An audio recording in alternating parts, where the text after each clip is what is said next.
Ever get the feeling you're looking at a story and it seems simple enough on the surface, but then, you start digging a little deeper and suddenly you're down this rabbit hole of twists and turns? Yeah, I know what you mean. It's like you pulled on a loose thread and the whole sweater unraveled. Exactly. And that's kind of where we are today with this case, the retrenched estate constables of RBC Royal Bank.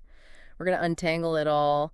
And right at the center of it all is a pretty fascinating guy, Robert RAMOUTAR. What gets me right away is how this seemingly straightforward case about redundancy just blew up into this massive legal battle that dragged on for years and years. It's wild. And the deeper we go, the more we see how Robert RAMOUTAR went from just one of these guys lost his job to a major player in the whole thing. Yeah, for sure. So in this deep dive, we're really going to try to wrap our heads around all the ins and outs of this case. We want to figure out what RAMOUTAR's deal was, what he did, and all this stuff. We've got all these legal documents, meeting minutes, news articles, and what it all tells us about him. Sounds like a plan. We know this stuff can be a bit much to wade through, so we're going to break it down for you and pull out the most important bits. Absolutely. Let's lay it all out. Okay, so let's start at the beginning. Back in 2014, RBC Royal Bank announced they were letting go 42 of their estate constables, making them redundant. Right.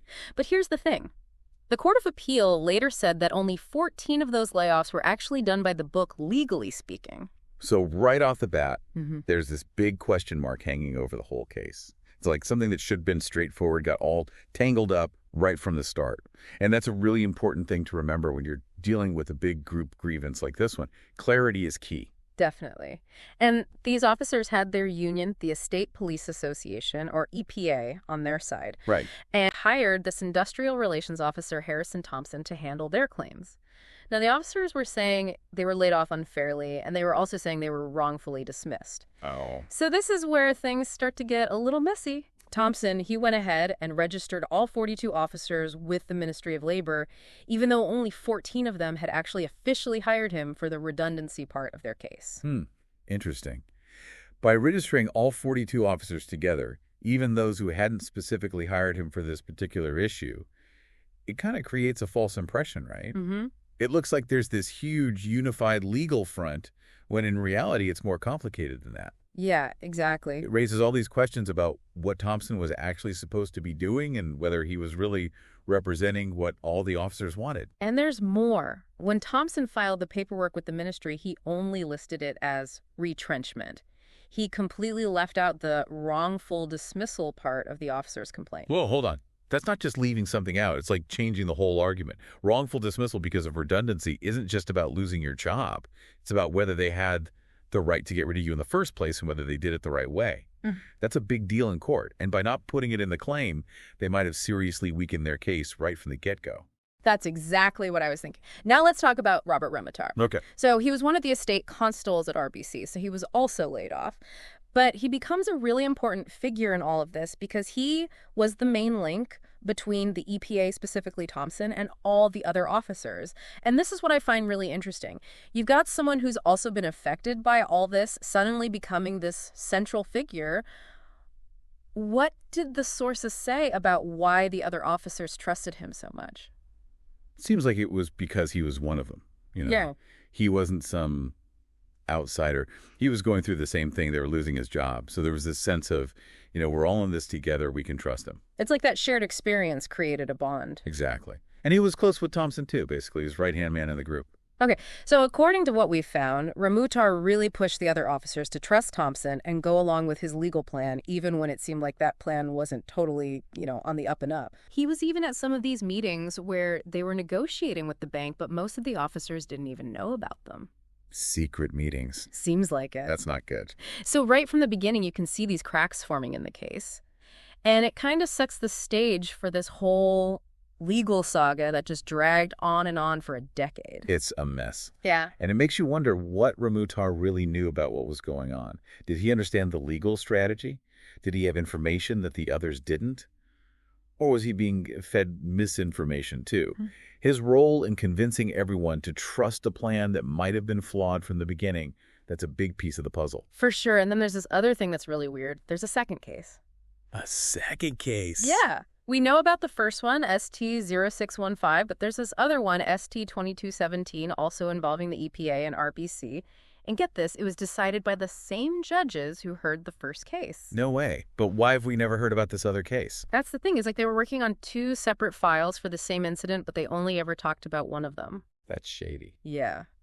And we can't find any clear records about ST-2217. There's no official judgment, no documents that say for sure that RBC was involved, or even that it was dismissed on the same day as the officer's case. So it's like a ghost case. Pretty much. And it just raises more questions. Was someone trying to hide this case on purpose?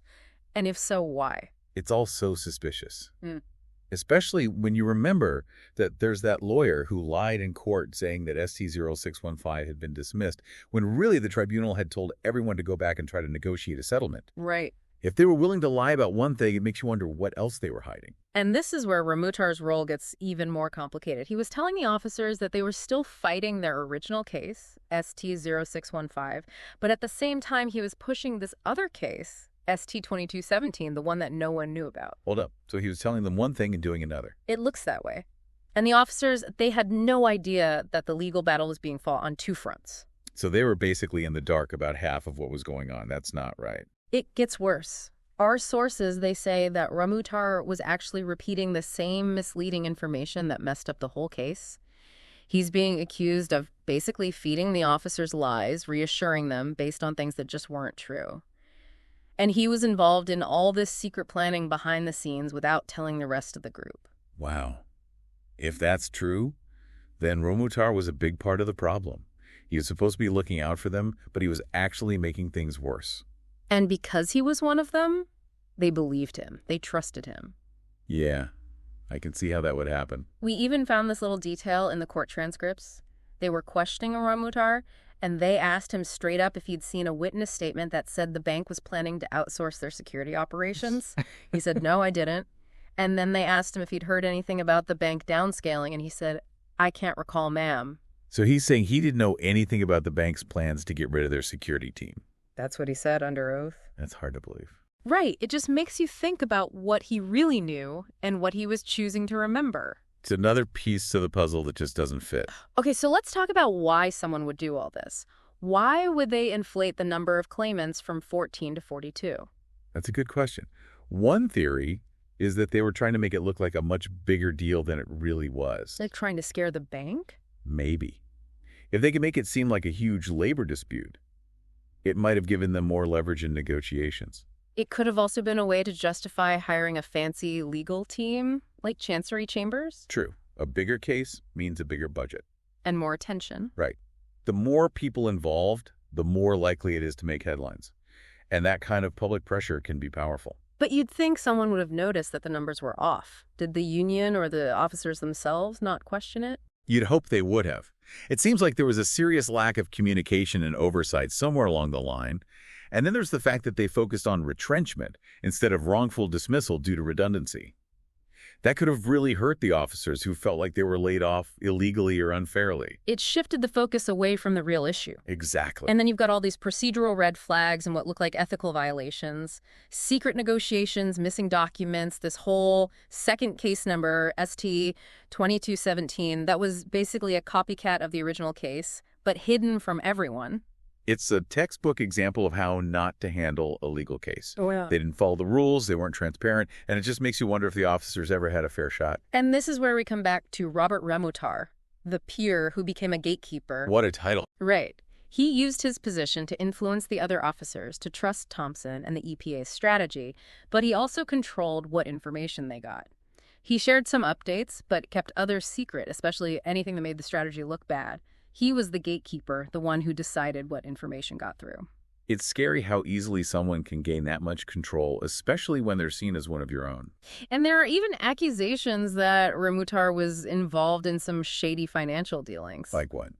We're talking about a potential fraud misusing funds meant for the legal representation. It's serious stuff. Yikes. And it gets even more messed up.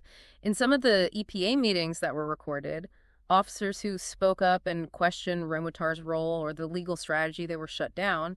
They were basically ostracized. So they tried to silence anyone who disagreed with them. It seems that way. Well, It makes you wonder if they were more interested in protecting themselves and their plan than actually helping the officers. Howard, It really does. And the officers, they were left in the dark about so many important things. For example, the tribunal, they told the EPA to go back to RBC and negotiate, but the officers never even knew about it. they didn't tell them.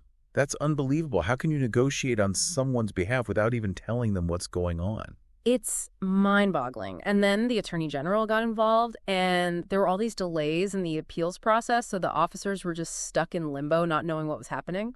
It's like they were caught in this legal nightmare. And this whole thing, it went on for years. Industrial court, high court, appeal court, even the Privy Council. But through it all, the main question, did they actually get wrongfully dismissed? It never seems to have been properly addressed. It's heartbreaking. They went through this whole exhausting legal battle, Yeah. and the court issue was never even resolved. And the Privy Council, they ended up criticizing the special tribunal for how they handled the case, which just shows how much of a mess it was. All that time, all that money, and for what? For nothing. So we're back to where we started. How could this second case, ST 2217, exist alongside the original one without anyone knowing about it? It's a mystery. It's like they were living double lives. It makes you wonder if the officers were ever really in control of their own case. They were being manipulated. It seems that way. So where does that leave Robert RAMOUTAR? Was he part of the deception, or was he also a victim? It's hard to say. He was one of the officers who lost his job, but he also played a key role in misleading the others. Maybe he knew what he was doing. Maybe he didn't. He might have been just as lost as everyone else. Maybe. This whole case, it really makes you think about the importance of trust, especially when you're all facing a challenge together. Yeah. You got to be careful who you trust. And you got to be able to communicate, openly ask questions, make sure everyone's on the same page. Transparency is key, Mm. especially when it comes to legal stuff. You can't just blindly trust someone else to handle everything for you. You have to be informed and involved every step of the way. Absolutely. So we've reached the end of this deep dive. We've looked at the facts, the contradictions, the unanswered questions. Hopefully we've shed some light on this whole complicated mess, and especially on Robert RAMOUTAR's role in it all. It's a story about broken trust, about misinformation, and about the fight for justice that can sometimes go terribly wrong. It's a reminder that we all need to be critical thinkers to question what we're told and to demand accountability from those in positions of power. Whether they're union leaders, lawyers, or even just a trusted friend. So here's a final thought for you to ponder. Given all that we've uncovered, the lies, the procedural errors, the mysteries surrounding RAMOUTAR's involvement, what do you think the long-term consequences of this case will be? Not just for the officers, but for the legal system and for labor relations in general. And what new questions has this deep dive raised for you? It's a story that should make us all stop and think about the systems we rely on and the people we choose to trust. Thanks for joining us for this deep dive. We'll be back next time with another intriguing case. Until then, stay curious and keep asking questions.